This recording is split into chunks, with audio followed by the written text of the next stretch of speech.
Welcome to the Expanded Podcast with your host, Lacey Phillips.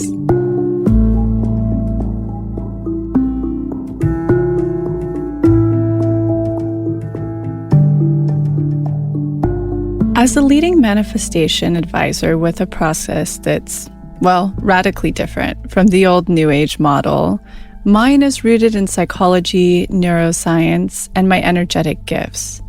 Therefore, I created this podcast to help you expand your subconscious limiting beliefs about the potential of deserving the manifestations you're calling in. In each episode, we'll walk through my expanders, a term in my manifestation formula signaling the people that already embody, have, or are successful in what we are looking to call in. These are the people that we witness through our mirror neurons on a subconscious level that expand us into knowing that our manifestations are possible as well. Especially when we hear about their background, their upbringing, their trials and tribulations, and any of their pitfalls that they had to experience along the way. Therefore, you're tuning into this podcast series to show your subconscious that anything you desire is possible. And by pressing play, you've already started the process of manifesting it. If you enjoy this episode, please leave us our review, comment, and share it with your fellow manifester that's struggling or could really benefit from the information that you're about to learn.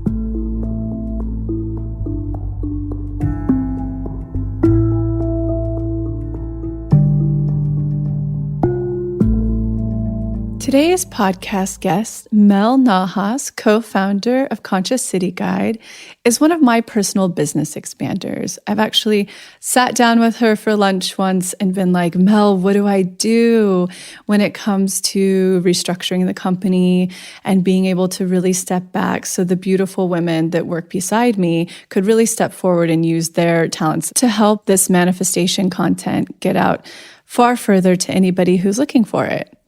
So I think you'll find this episode incredibly expanding if you are adopted, if you have been in a work environment or a career that was successful, but it wasn't exactly your heart's passion, and you were looking or are currently looking to take all of those tools that you've harnessed and to implement them into your actual heart's desire and actually form a successful company out of it. And Mel is so vulnerable in this, where she expresses a current career setback that they just had, which I call a magic dark. I can see a couple of things for her that are going to align, which will bring this through. And she's also very, very, very vulnerable about her launch into consciousness, which I think we all kind of have that launching point. Some kids are born innately very spiritual, but a lot of us have that sort of rock bottom moment that makes us find a path and become seekers. And hers is really relatable and funny and sweet. And she actually had the luck of experiencing pure consciousness. It was a taste of it, which allowed her or lured her down the path to wanting to evolve and continue to find that and deepen it. And for those who might not be familiar with Conscious City Guide, I like to say it's what we all sat around wishing for 10 years ago when we were yogis and not really partying too much. And we just wished that there was this platform that would email us any conscious event going on, from sound baths to circles to anything, you name it, just collected in one space, emailing us and letting us know what's going on around us. And that's exactly what Conscious City Guide does. So if you aren't already signed up, this will become your new favorite resource for connecting with like-minded community and taking your consciousness deeper.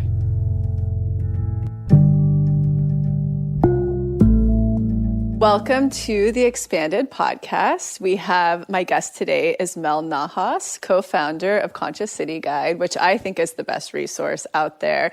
You know what I used to do? I used to simmer years ago. I have a whole nother idea, and I think you might even be actually tapped into this, but I used to sit and be like, where is the thing, the email we can get that tells us what's going on that's conscious this weekend, where we can go, what event, what we can connect with? And you guys really filled that space for everybody.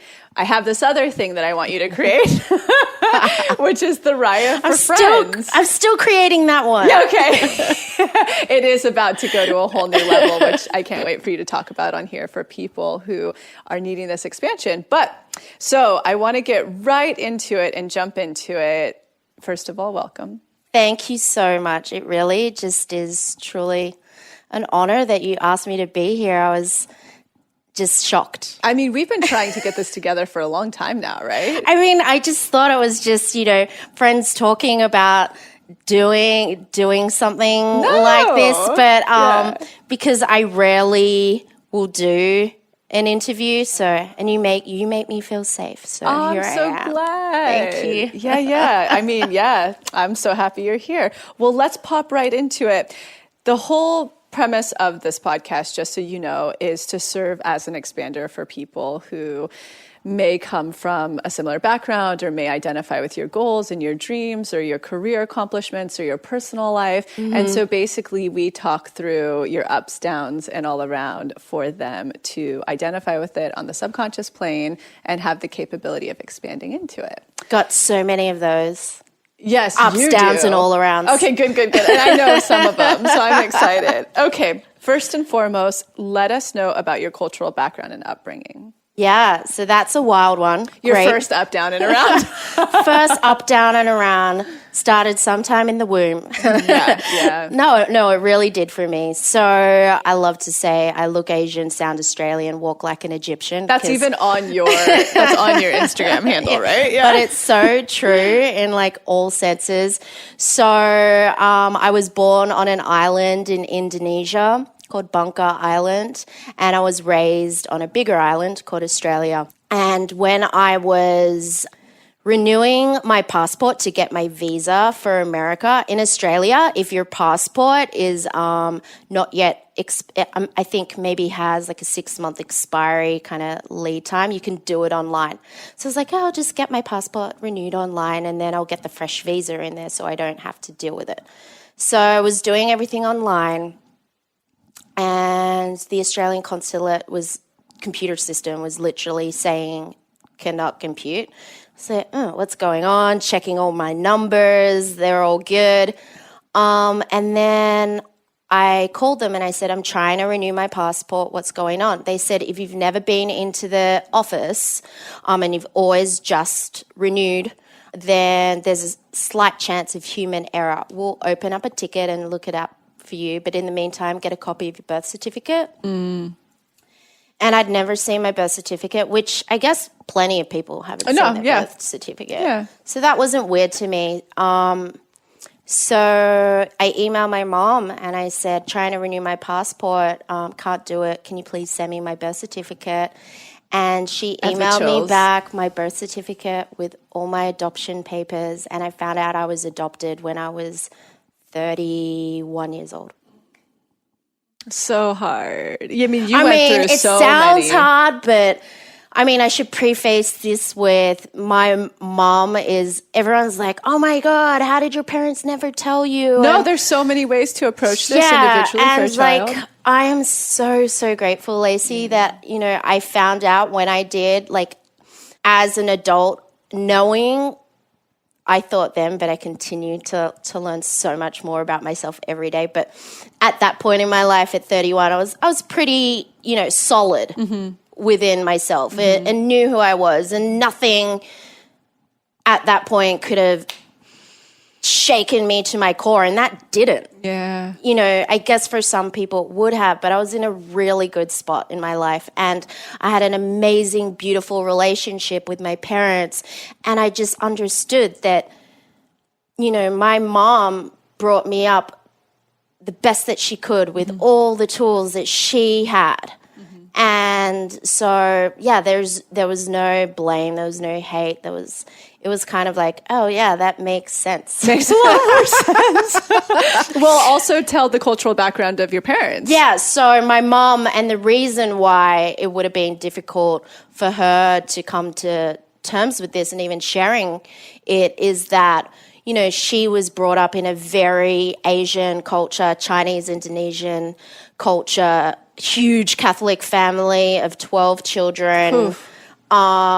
Every other dollar went to some church organization or some charity. It never, you know, they never spent anything on themselves. And some Asian cultures, and especially in that era of like our parents' kind of age era, I think it's very different. Obviously, it's hugely different to Western culture, but, you know, you look at cultures as well as eras. And I think in that era, it was also way less prominent to share feelings or what was going on in your life. And that coupled with her Asian culture was like this, I call it a humbleness to a fault. Yeah. They wouldn't tell their friends if they had an amazing day. They wouldn't tell their friends if they were sick. Financial problems. Nothing. Or anything. None of that, So especially repressed. in that culture and time.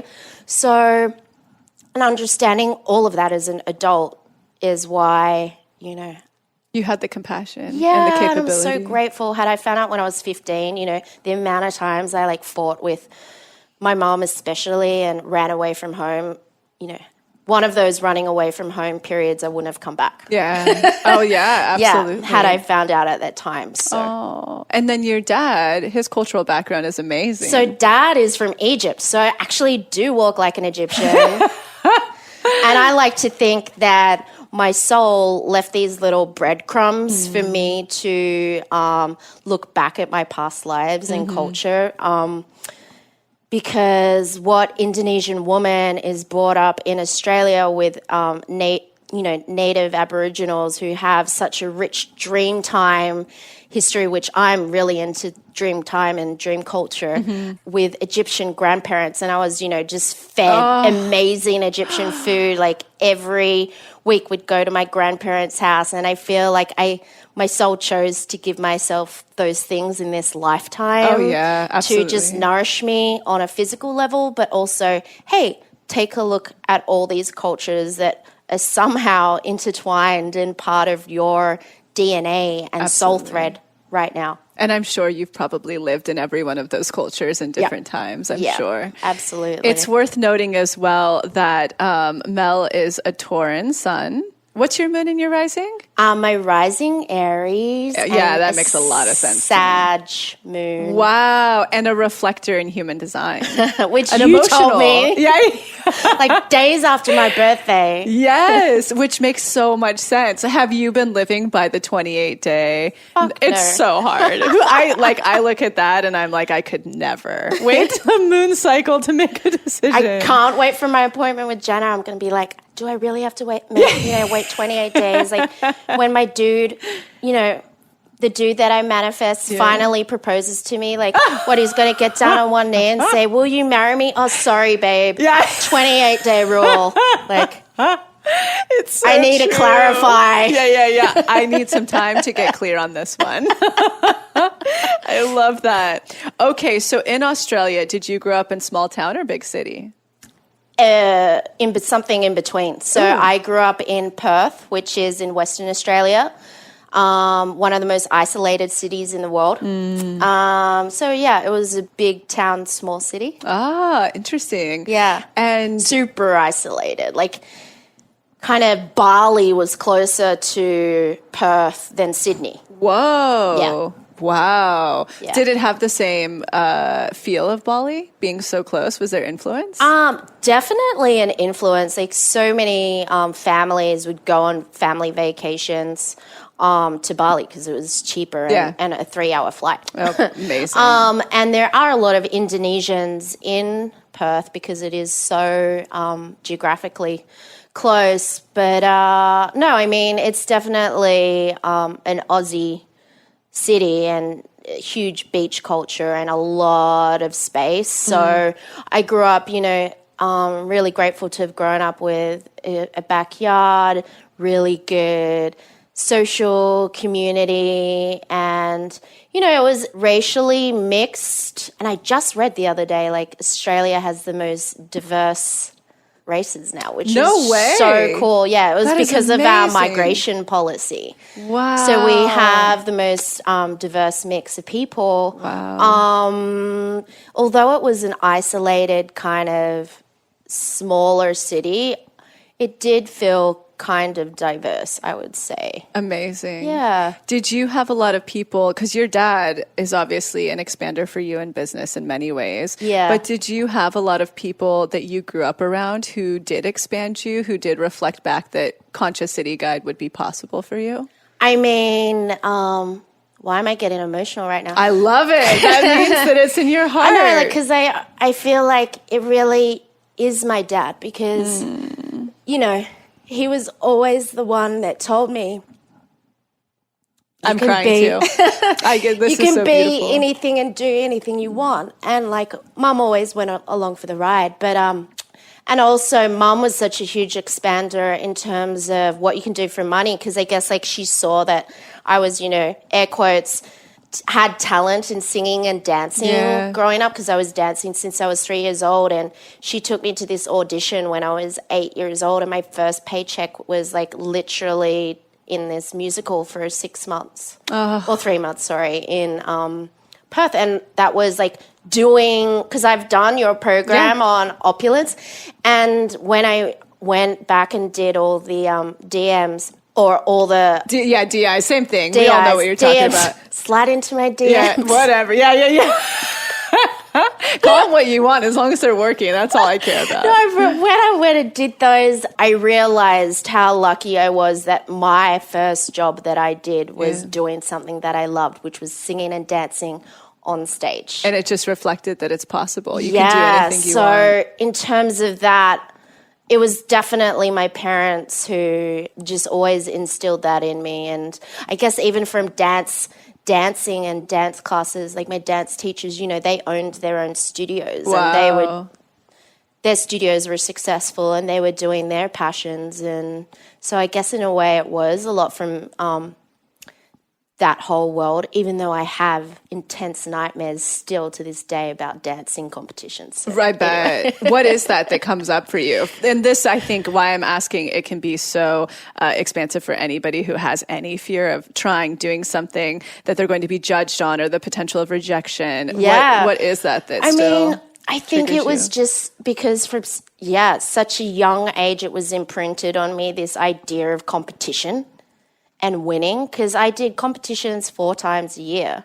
And it was always for me a fear of not being ready, or my costume not having all the sequins on it. Yeah. Being accepted and being loved. Yes, totally. Yeah. And and not having the same costume as everyone else in my troupe or something like that. Mm-hmm. That's what most of the nightmares about. And like I would get up and like, oh, my costume wasn't ready. Oh, I love that though. Or feeling different or not good enough or whatever it could be. Totally. Yeah. I mean, I have my triggers still on many a things, but it looks like it's not holding you back, which is good. No. And I love working with my dream work. I'll really, go into them and tell us your practice, because you have a deeply extensive spiritual practice, from teas to that to meditation. Yeah, well, the dream work's kind of new for me, and something that I'm just still developing what the practice actually is. But I have a lot of different books, and right now I'm just piecing together things from Jungian psychology and some traditional native cultures and the dream work that they used to or still practice, and they've handed down through these books. Can you name some of them for the person who's interested in starting? I will share you the links of the books, because they're all I went deep into this rare and antique bookstore online. So they're kind of difficult to find, and they're super, super old and first edition. My favorite. I'll send you I the have links. a lot of my grandmas that are like that. And you can't find them anywhere. It just smells so good. Oh, good. Yes, that'll be helpful because I actually get that question a lot. Where do we start with dream work? And I personally don't practice enough of it to know. Yeah. So I think a lot of people will be really interested in that. Yeah, so. for sure. And tell us about your other spiritual practices.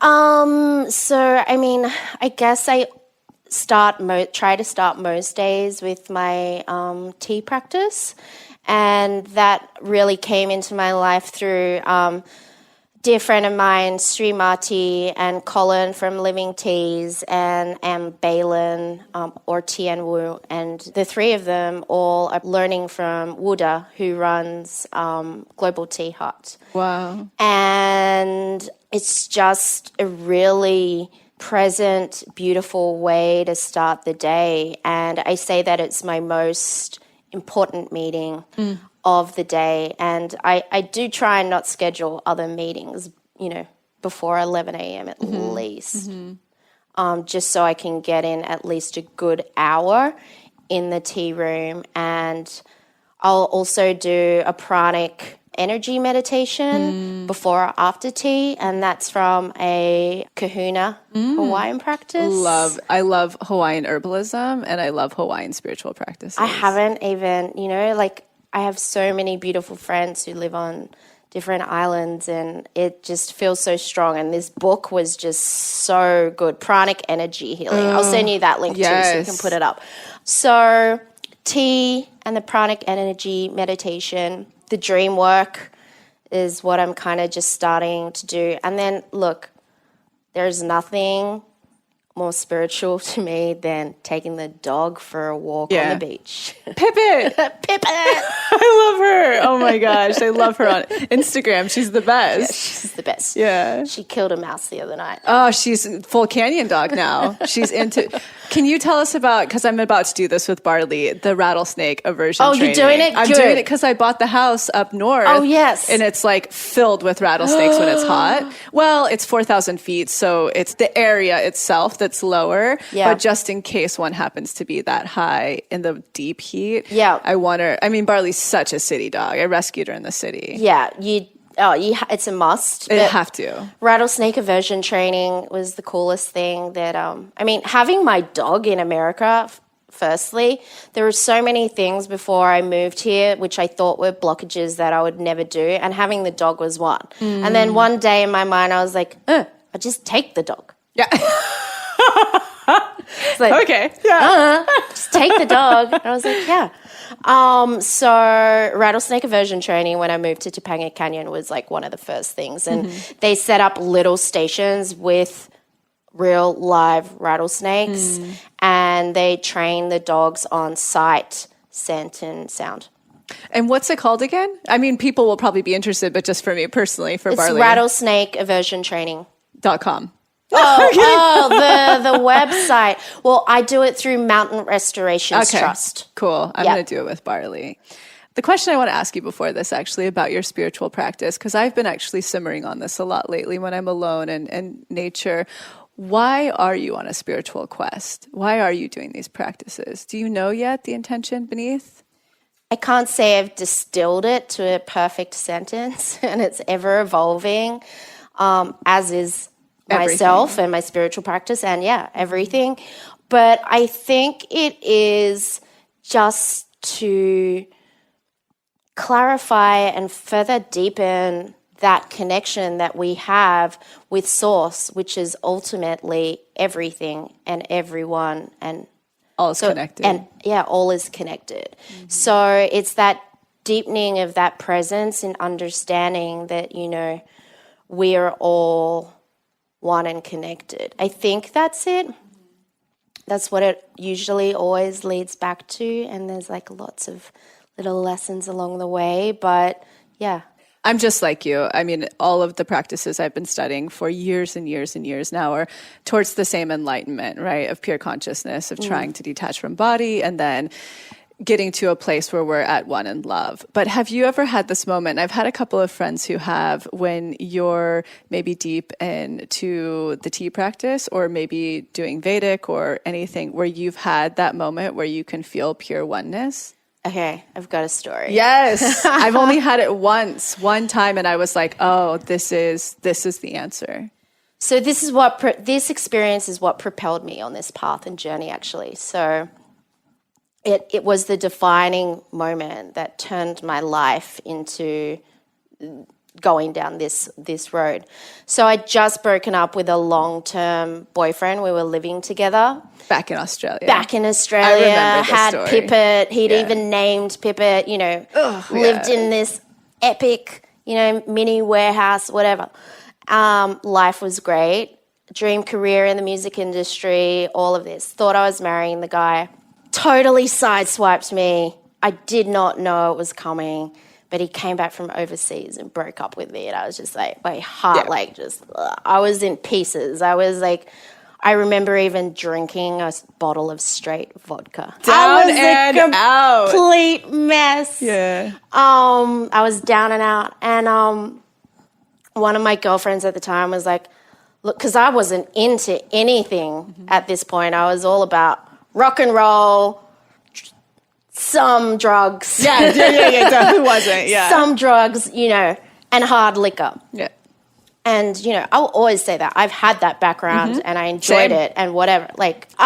Anyway, so, yeah, bottle of vodka I thought would fix everything. Multiple bottles of vodka. And, I guess a girlfriend of mine at the time said, she was just like, no more vodka. Yeah.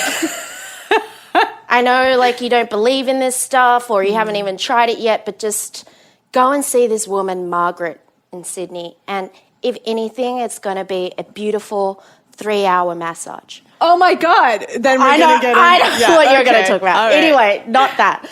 But so I was like, okay, I could go get a 3-hour massage. Go to this woman, Margaret, and her house is right next to the cemetery in Coogee, which is this amazing, beautiful cemetery, on the cliffs of Sydney, just overlooking the ocean. It's one of the most beautiful cemeteries in the world. So I'm driving up there and I'm like, oh, this is weird but cool. It had a vibe. Yeah. And so I go see Margaret, and it was kind of a mixture of a massage and Reiki. And I don't know what else she was doing. And her gifts. Yeah. Just purely gifted, because after this session, I was drinking vodka every day after that breakup, really. And after that session, it was like something clicked and moved, and I felt this huge weight. I know it sounds weird, and people say a huge weight was lifted off of me. No, it's an energetic weight. A huge weight was lifted off of me. And I just felt incredible, and I didn't need the vodka to get through the day. And then about a month later, I was thinking about it, and I said, wow, if she was able to move energy, because to me at that time that language was still so crazy. Yeah, energy. Yeah. I used to be the same. Jack Daniels, energy. Yeah. Jack Daniels gives me energy. Yeah. They call it spirits because it's a darkness, but it opens up to the spiritual plane. That's how it got the name. Dang, I never knew that. It's just a lower vibration of spirits that can come around. Right. So anyway, I was like, if she could do that, I wonder, what would happen when I'm feeling pretty good now. Wow. So I went back, and I'm on her table, and to this day, I still call it the sound of a lightsaber. And it went from one ear through my brain and out the other, and it was like, whoom, whoom, whoom, whoom, whoom. Started off really low and slow, and then it was like whoom, whoom, whoom, whoom, whoom, to the highest pitch frequency I've ever heard in my ears and in my brain. It was almost like shaking my entire face. And then it was just like, and it popped. And then all of a sudden there was this ginormous being in front of me. That's what they say. Wait, what color was the being? The color of the entire world of wherever I popped into was kind of like, it's hard to explain, but almost like a pastel-y fluorescent yellow. Oh, it was a yellow. Yeah. Oh, okay. But this being was so ginormous and it had no definition and it didn't say anything. So like zero identity, zero Zero gender. identity. Oneness. Complete oneness. And it was like, it wasn't emitting love to me, but it was like all I could feel in this entire presence of this being and this pastel fluorescent yellow world was like I was absorbed into that world too, I guess. And I just felt the most intense frequency of love that to this day still have never experienced that again, that I was just crying in ecstasy. Yeah. Pure ecstasy of love. Wow. And I came out of this session and I was like, what the heck was that? Wow. And that's when I went down the rabbit hole of starting to learn meditation and started reading a ton of books. And yeah, that really sent me the breakup and then seeing that healer and then that insane experience of just complete oneness and love. It's the answer. It's amazing. Oh, I'm so glad. So that's what actually hooked you in to everything, to the spiritual practice. Yeah. No wonder people love drugs so much. Like there's so many different ways to arrive at this, right? But I do believe that even in Vedic, right? That's what I practice in terms of meditation. And it sounds like your strongest practice is the tea meditation, which is so, so deep and powerful. I mean, I wish I had someone, I wish I could come to the canyon every day and do it with you because I don't see myself being able to administer it. It's not my thing.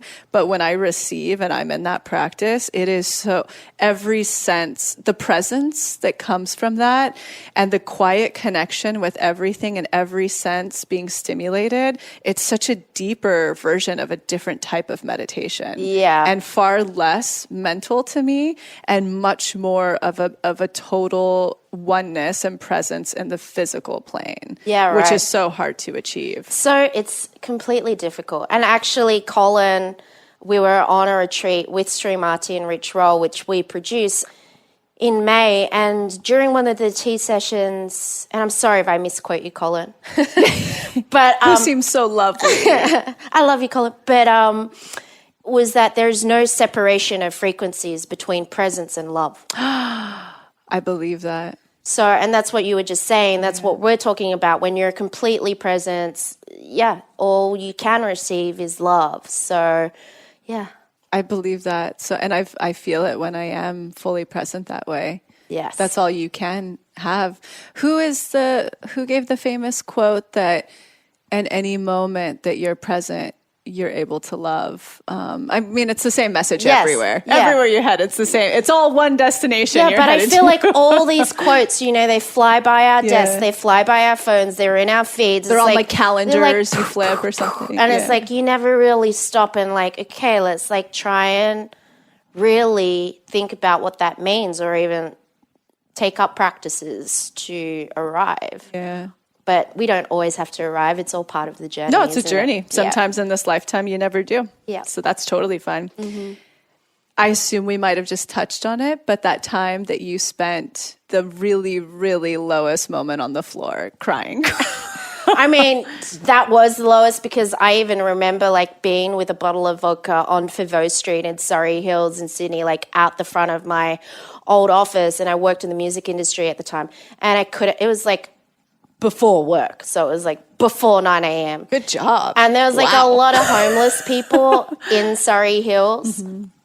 And, for Sydney, it's nothing like what we have in LA.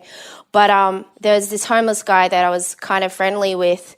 And I just had my bottle of vodka and I was like, I'm not going to go up those stairs today. Aww. I'm going to sit here with you. And we shared the bottle of vodka and I like text my boss going, downstairs, not coming to work today. Wow. Yeah, and, I got his story through a haze of brokenheartedness and liquor. But that was one time. But I guess more recently, with Conscious City Guide and the business, and this is, real life stuff, is that we'd set goals for the business and all around capital fundraising and investment, and we started out on that path. And I have, up until this day, the company is self-funded. Like I went back to Sydney and sold my house to fund the company. And, we are at a pain point of growth in the company. We're doing so much, and we just need more capital to keep up with that. To take it where you want to go. Yeah, to keep up and to also, expand it to the next level. And so we'd set some goals around that. And, timing-wise, we didn't get there.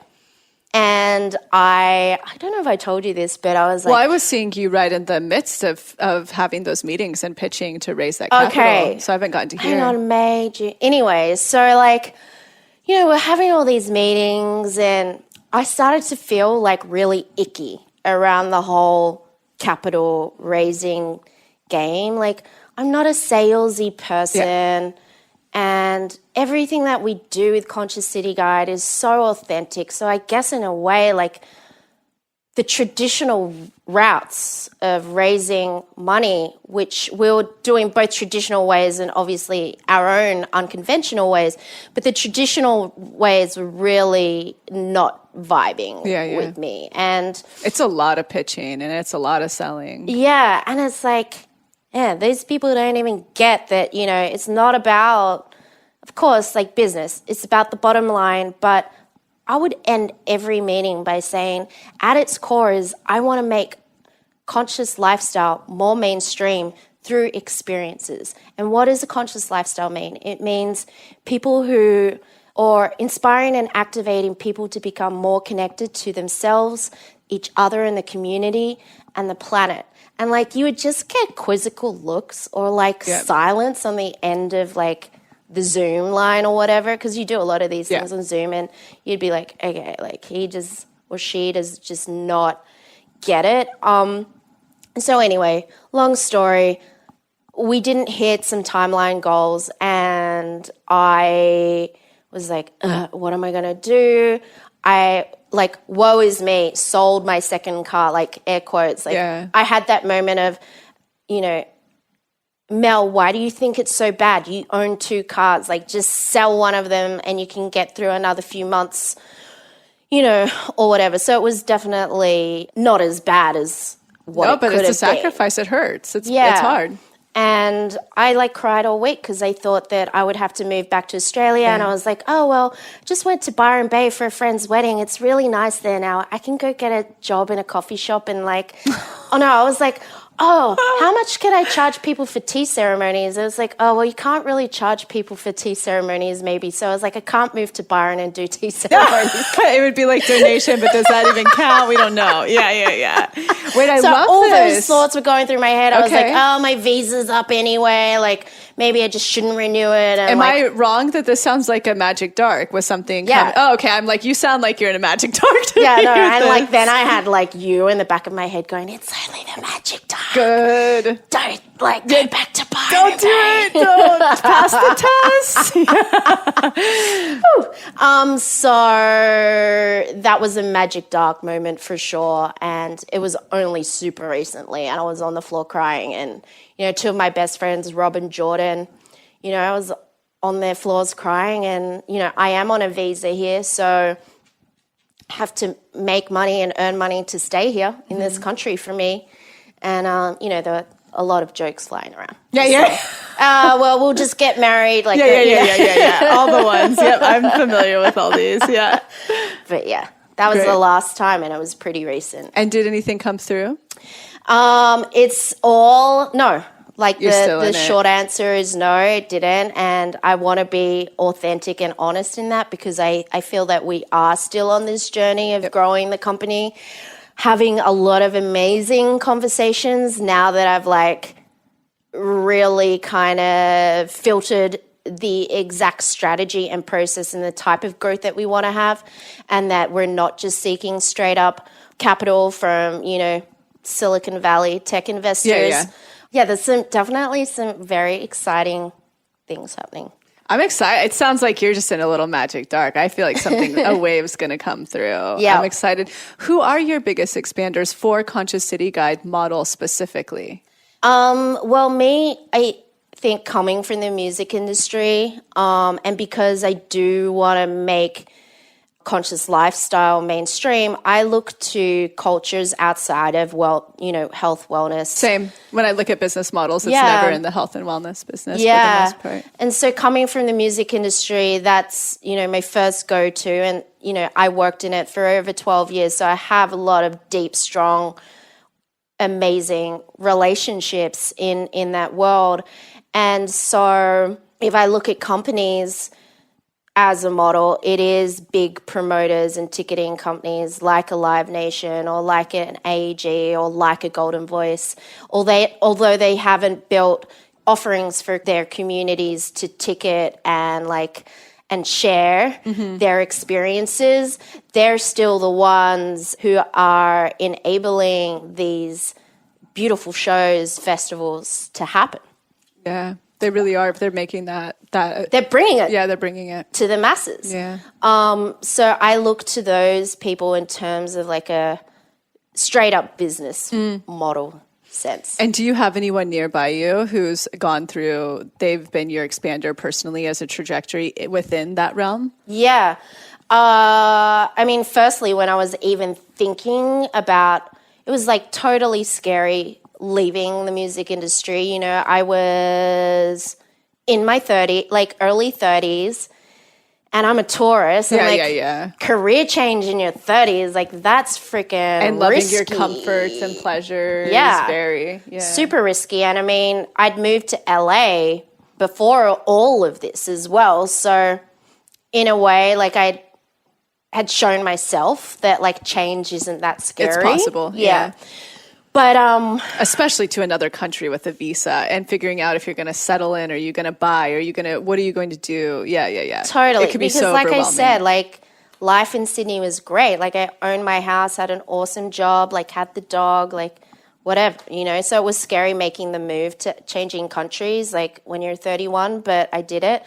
But then when I was thinking about changing careers, the whole story goes that I was actually backstage at a music festival with one of the bands that I was working with at the time, and just had this moment where the whole world slowed down and everyone was morphed.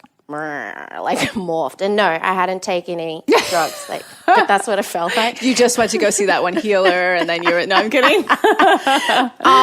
But everything was slow, and I was like, oh, my cycle here is done. I love everything is the same. And once that seed was planted in my head, you can't unsee it. Yeah. Yeah, I could not. So the next month I went back to Australia, told my boss, I think I'm quitting. And I had this kind of conscious lifestyle blog. I didn't know that. For 2 years. Okay. The last 2 years of kind of my music career, because I was just so interested in this lifestyle. I guess mainly because of that experience with the healer. And so I was on this path of looking for all these things. And so I just started profiling people who are in this world. Mm-hmm. And unbeknownst to me, I guess my higher self was planning all along, because I had this incredible network of beautiful people who had featured on my blog. Totally. So they were all my expanders. So Rich Roll and Julie Pyatt were the first people that I'd ever profiled on my blog. And, I started that blog because, they were inspirational. And then without me knowing at the time, I guess they were expanders of how to live this type of life. And they fully live the lifestyle. Yeah, they totally they're immersed. embody it. Yeah, it's they're amazing. Awesome. And, they're great friends, but now they're also clients. Yeah, you turned it into a business. Yeah. So when I decided to quit the music industry, and I was like, what am I going to do? Oh, well, I've got that blog with all these amazing people on it. And, I'd become quite good friends with Julie, or Srimati, and I called her and I said, because we'd had a discussion maybe a few months before, and she's like, Rich and I want to start doing retreats. And I was like, oh, yeah, that'd be nice. Tons of people would go, like, blah, blah, blah, like, over a cup of tea. And then I called her literally 2 days after that music festival moment backstage. And I was like, I think I'm going to quit. You'll need someone to organize that retreat for you. And then that was in November. And by May the next year, we'd sold out the first Rich Roll and Julie Pye. And now they retreat. Couldn't be more successful at everything but the retreats as well, which sound amazing. Yeah, they're awesome. So good for you. So that's how you figured out a way to take the expansion and everything you knew in one career and apply it to your actual passion. And you've actually made a full career out of it. Yeah. And even with all of that, Conscious City Guide to this point is incredibly successful. I mean, to anybody else's standards, I know you're an expander to me. It's amazing. I come to you with questions all the time. I'm always like, oh my God, how's the ultimate manifestor coming to me as an expander? Yeah. It's because I can see everyone else so clearly, but then it becomes hard when I'm like, what is it that I need to do for strategy? Right. That's why, Amanda's here and there's a great team because I'm like, I can see everything, but when it comes to creating the company or how to restructure it or dealing with my codependency issues and being able to actually take the time I need to rest and heal. And so that's where you are such an expander in that. Oh, awesome. When we had that meal over your birthday. That time, both times with the breakup, and maybe you want to just speak to one of them or this recent humbling experience of not on time. I don't believe there's such things as time and now space. I know, of course I know there's no time, but I set a time. I've got schedules, Lacey. I'm like, don't use dates because that's what happens when you do. But either of those experiences, whichever you feel hit you the hardest, obviously they're very different. Where was your self-worth at during those experiences?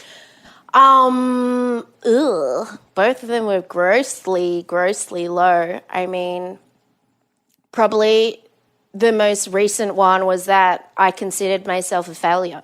And, that was only 2 to 3 months ago now. And I'm like, you're not a failure. Jeez, look at what you've done. And you've still got a bunch of people working with you. And the fact that your team, believes in your vision, literally does make me so emotional and brings me to tears. I'm like, okay, if these 5 other people can see it and believe it,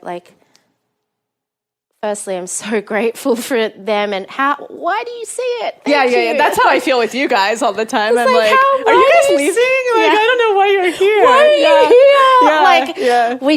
We did a company retreat a couple of years ago, maybe, and I served tea to our team, and I was bawling at the end of it, and I was just like, I don't understand why you're here. I love that. So I felt in a way, 2 to 3 months ago, the self-worth was failure level.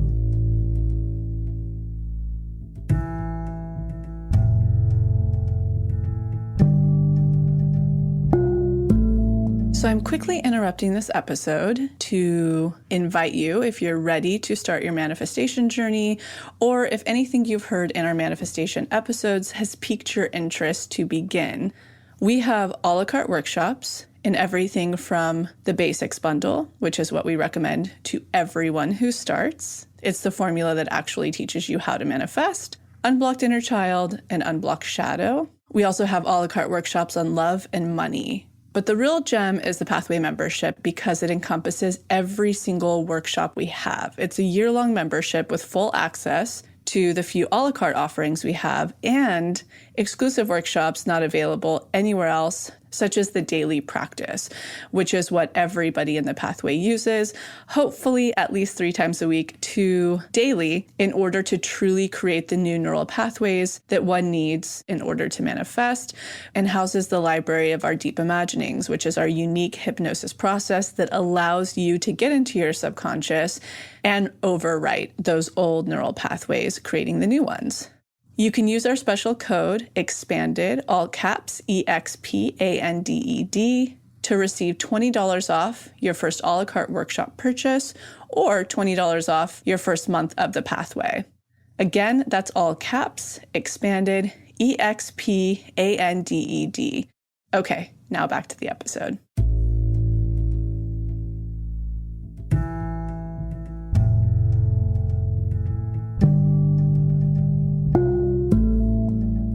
I want to go into what did you learn from both experiences? And you can tie it into, obviously, the very first one initiated you. It was a huge, I love those. I call them earthquake lessons that knock you into your authentic self, the breakup. And it's what made you seek out that healer. It's what made you have this conscious experience. And now it's led you onto this life. That experience, along with this recent one that's humbling, but I know in 6 months from now, we're all going to be looking at it and rolling our eyes. What did you learn from both of those experiences? Well, definitely with the breakup, I learned that I did not yet know how to embody myself.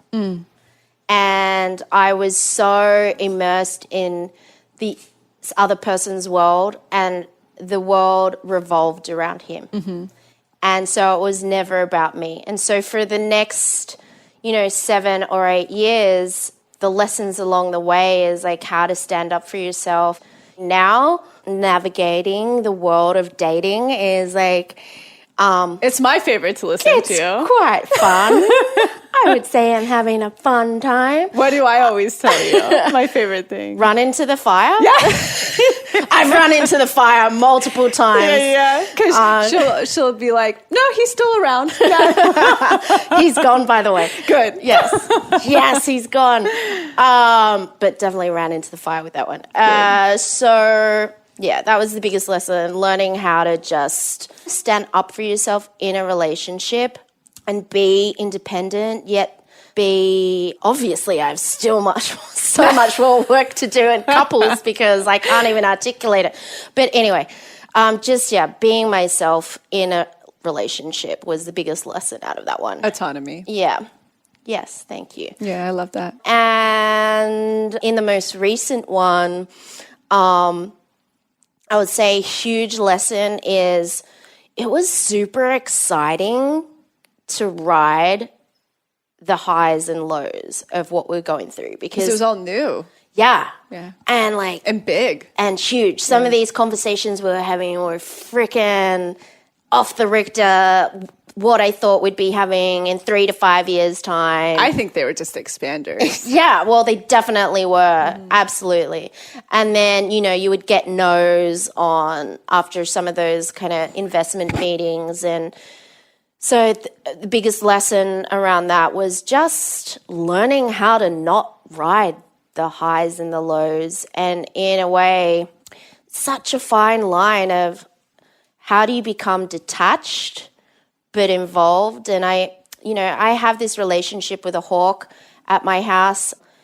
Like I literally can call it in. Wow. Yeah. And they mean freedom. Yeah. Wow. But so when I was going through this and after I was kind of out of the drama of it, I was like, yeah, I've just got to be more like Lukemba. That's what I've named the hawk. And just see everything from the macroscopic view. It's not good or bad. You don't have to be on the floor, although sometimes I like wallowing in the pain. Yeah, I think it's a different form of a release, of a healing. Yeah. But if you want to continue in not only in the day-to-day operations of the business, but continue expanding the business, you can't have that week on the floor. I think they'll just become non-existent, or they'll be about way bigger things in the future. Yeah, or they can be as disappointing and crushing, even more so than what, I experienced 2 months ago. Like I definitely want to experience more crushing business things because that only means that the business is bigger. But if I can now be like that hawk in Lakemba and just see it from up here and just like, okay, that happened. In a sense, too, you're saying essentially the same thing about both. So detaching your identity from this other exterior component and being able to be autonomous within any situation of your worth is essentially what I'm hearing through both of those. Thank you. So that's beautiful. Yeah. And the universe is sending you the perfect medicine left and right for you to really strengthen that. Because, and I like to say this, I mean, it sounds like sounds like one of those quotes that come up on Instagram, but I feel we have to be prepared for what we're asking for because it's usually greater than where we are. Right. So you're getting all of that beautiful preparation to be in that space, to be so autonomous that nothing else is really determining your internal experience. Not nothing, because we're a human, so everything. But it's not determining your worth. It's not determining your level of identity. It's not determining who you are. It's just something that's happening so that you can be in energetic worth alignment with what you want. That's all it seems is happening. Yes, exactly. But isn't it like a really fine line of being in that space and not building up a fortress? Yeah. You know what it is? Like I just recently had a wave that, hit me and knocked me off for a couple of days. But the moment I paused it and I quiet it, I come right back into myself. Yeah. And it's like being able to have that capability to have such a deep sense of self and such a deep sense of detachment and autonomy that opening your heart, and I feel that in the long run, it gives you more capability of being vulnerable and being able to put yourself out there and being able to expose yourself because there's such a deep sense of self that nothing can really determine. So like I know in love now, for instance, there's pretty much nothing in love that can happen to me that's going to ever really put me on the floor again because I don't identify myself through my partners ever whatsoever where I used to. That's all I used to do as a codependent. And I'm the opposite spectrum of codependency. I'm love avoidancy. I've had to hone that back in too. But, and that's the case for money. Easiest thing to me, it doesn't do that to me really ever anymore. And it used to own me. I grew up in poverty. It owned me. Right. But there are other components where I'm still getting those tests and lessons to learn that. And the only reason why that would be happening is because we have something greater that wants to come through. Right. So that's how I know in my mind, I'm like, oh, she's still in a magic dark. You're just getting toughened up to be in your worth that's in alignment with what you want. Good. But I just don't want to become so, because I have a tendency so to masculine, become the hard bitch. So tough. And I built this fortress around me, but then it is a fine line of exactly what you said, but because I have that tendency of just toughening up so hard that it's man, no one's coming in. No one can help me. Blah, blah, blah, that, but at the end of the day, if you toughen yourself to such a strong, tough level, that actually not only are you doing yourself a disservice, but you're doing the entire, everyone a disservice. Yeah. Because if you're not doing what you're meant to be doing and operating as you and who you are in this world, then you're not participating. Totally. And I think toughness, in this collective, absolutely. Because we're all one. So it's and I think I can't build a fortress. It's such a front, right? It's another form of, please don't hurt me, yada, yada, yada. But a true sense of self, I think that's one of the most feminine things you can be because then you're the most receptive you can possibly be. So it's not the not need of something, but it's that thing isn't going to define me. It's not going. So it's literally, it's a form of detachment. It's another, but without leaving the body, without hardening and not receiving. So don't worry. I think you're going to be fine. And plus you have so many feminine practices and you're such a feminine chart. It's all good, but it's just, I've been down that fortress path. So I'm just aware of it, I guess. And, it's just important for other people who are going through that too. But, we can build these walls when we're going through whatever. And it's no, we need you. Yeah. We actually need you. Come out, please. Yeah. Your heart. Yeah. So, yeah. Yeah. Well, I'm glad you touched on that because I think a lot of people can benefit and hear that and know that it's not the way. It's not, so I'm so glad. What's the biggest shadow aspect that you've had to integrate throughout your life? So the thing that used to trigger you and you weren't even aware of, you were defensive of or not good enough of. So if anybody ever found this out about you, you would be shattered. I mean, the biggest triggers come from my mother. Mm-hmm. Amen. Don't we? I'm not kidding. We both have Libra moms. Yeah, she's the Libra mom. And so there's a lot of shadow work around the triggers, which, it'll even be a person that I meet and then I'm projecting stuff onto this person, but it's because they've reminded me of my mom in some way. Yeah. So I guess there's still a lot of mother shadow work that I'm going through. I have that in my relationship. Really? Mm-hmm. Mm-hmm. It's really interesting. But when you catch yourself, it's so humbling. It's like, oh my gosh, like it's not got anything to do with that person. Like actually one really cute, funny story about this is that my dog, Pippet, she just won't be affectionate.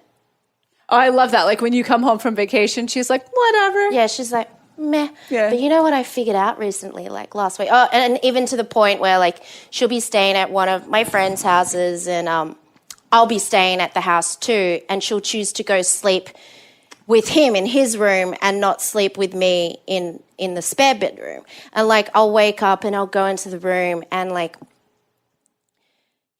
sorry for the derogatory language, but like I will walk into the room and I'm like, oh, Pippet, you slut. Yeah. Like this. And then like I caught myself and I was like, Pippet, I'm so sorry. Yeah. You're not a slut. Like that was this is a stupid story, but it's true. It's like that was my projection on like wanting to give someone that attention because I didn't receive that type of physical affection growing up. Mm-hmm. And like, I was like, it's not the dog's fault. She's not a slut. She's just little Miss Independent and she likes Rob way better than me. Like in this moment, it's just, she didn't get to see Rob a lot. Yeah. I was like, I'm so sorry. But like, I realized like that was my own thing. Whereas like before, for the longest time, I'd just project onto that poor dog that like she didn't like me. Poor thing.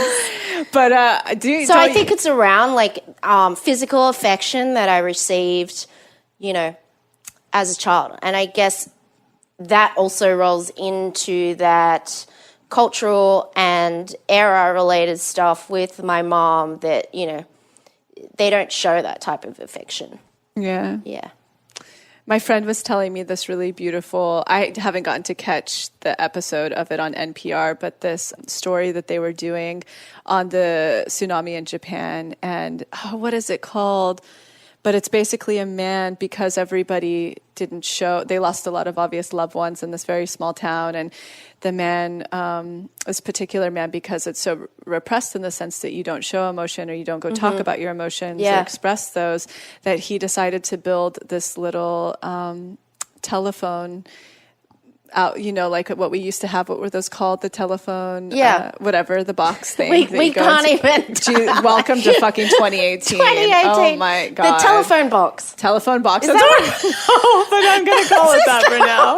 Wow. The payphone. So he made one of those.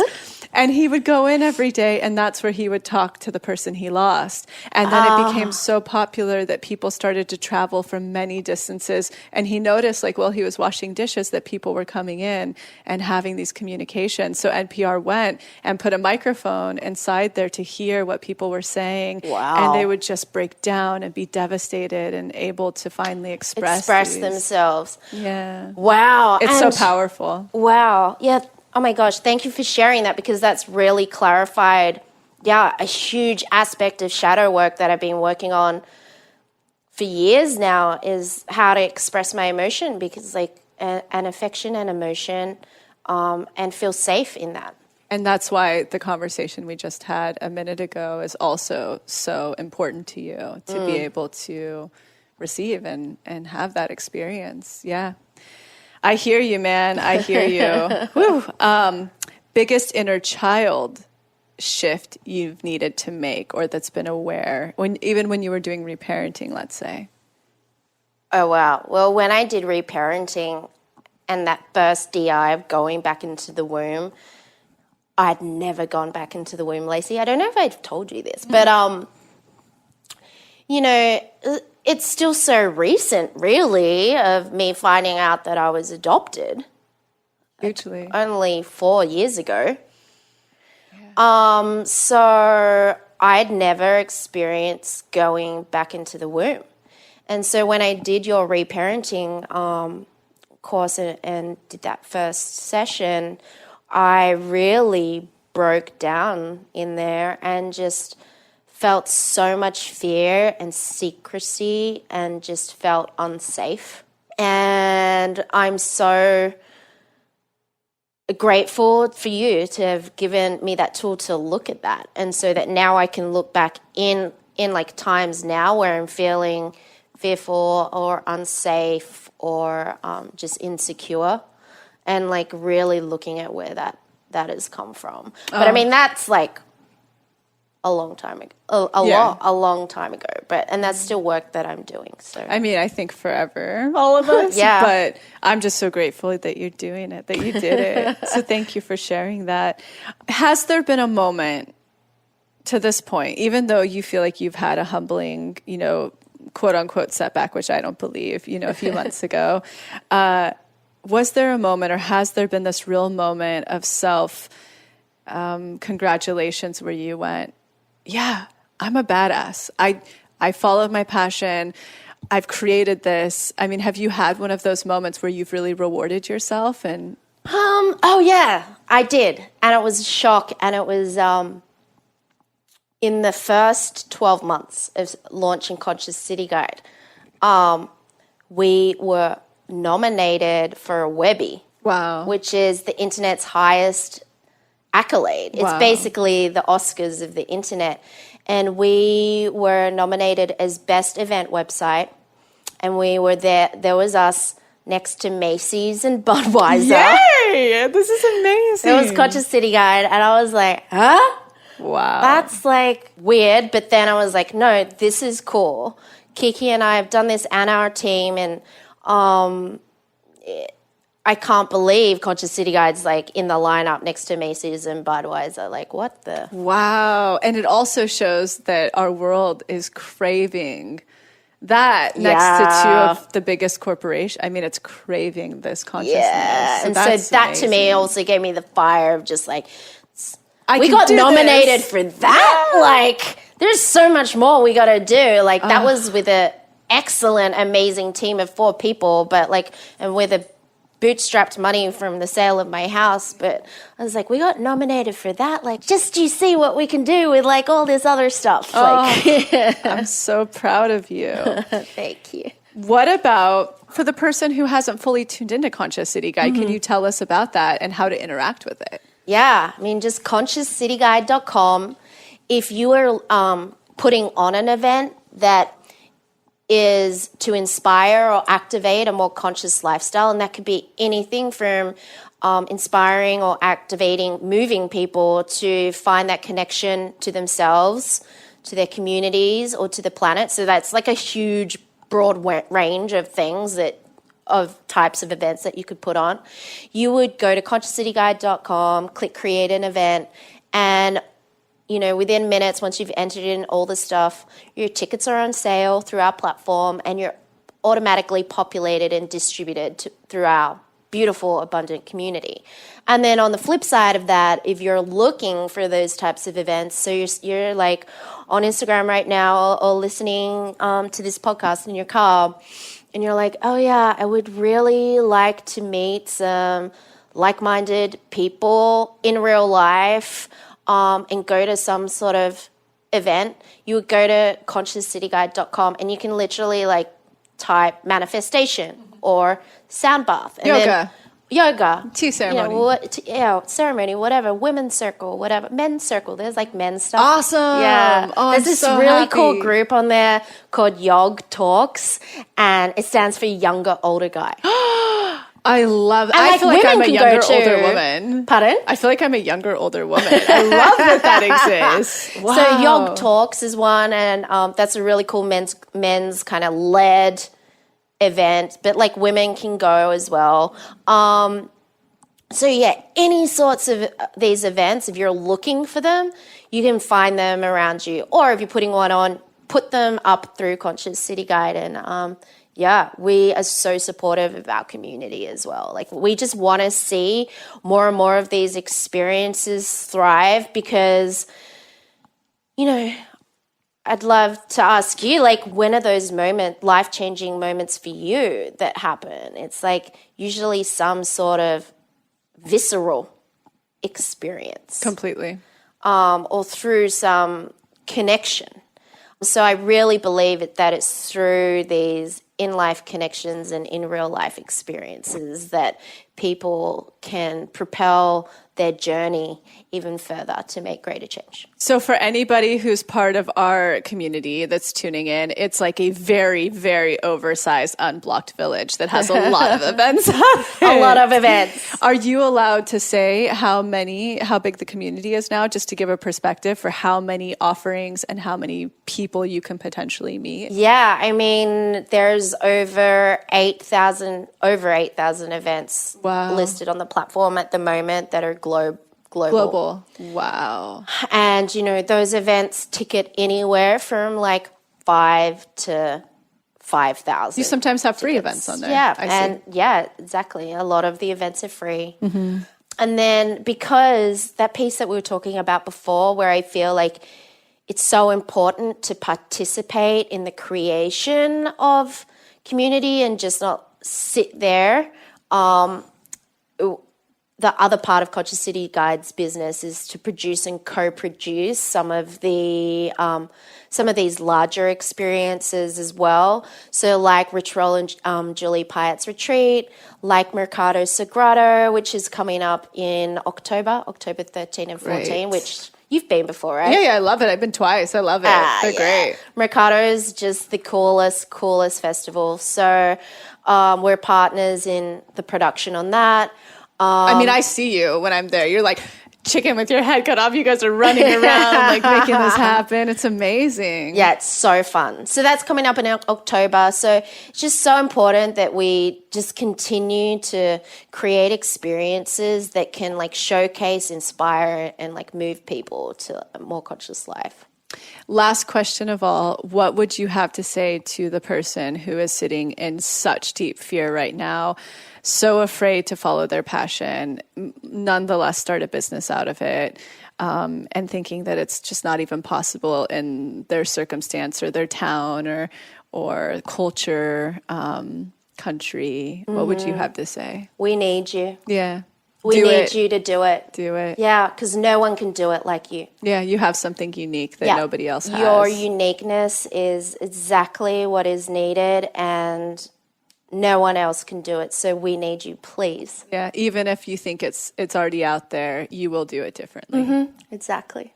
Thank you so much for being here, Mel. Taking the time. Thank you for having me. Bringing your electric car out of the canyon. No, it's not here, remember? Oh, that's the one. Oh, yeah, because you had to keep a super reliable car. Well, I sold the reliable car. Oh, because yeah. You're doing because you had to get the transmission fixed. In my heart, I was like, you sold them. No, I didn't sell the Mercedes. Thank God. Just for reference, Mel being such an innovator who loves this vintage Mercedes that you saw, but because you're so dedicated to the planet, you took it to have it completely recalibrated to be an electric vehicle. Yeah. This old Mercedes. So it's a 1964 230 SL, 100% plug-in.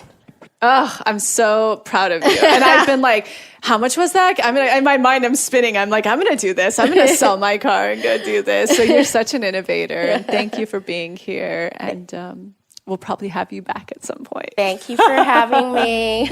Bye, guys. See you. Thank you so much for tuning into the episode. And I hope you enjoyed it as much as I did, we did. And in case you're not totally ready to join the pathway yet, I wanted to share a few of our free offerings that I'll often suggest to people as a little bit of a blueprint to get them started on their manifestation journey. The first place I like to direct people completely for free is the motivation. You can see it linked below or on our homepage as our testimony library. And it's categorized by different subjects, whether you're calling in career, money, love, wellness, and much more. When you're reading about a member's experience of what they manifested, you're actually seeing to believe and showing your subconscious that that very thing is possible for you.